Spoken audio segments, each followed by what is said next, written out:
د حمدالله محب مزې ختم شي او امریکا یې په وړاندې مهم خبر اعلان کړ. په سلامونو مو هرکلی کوم. زموږ یوټیوب چینل ته په خیر راغلی. د لا بشپړو معلوماتو لپاره ویډیو را سره تر پایه وګورئ. د امریکا حکومت اعلان کړی دی چې د افغانستان د پخواني حکومت د لوړپوړو چارواکو په هکله د فساد موجودې دوسیې او ادعاوې څیړي او عدالت به پلي کوي.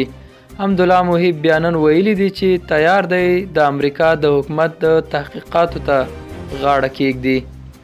دا و زموږ نننۍ چمتو شوی ویډیو. تر بیا ښه وخت، ښې چارې.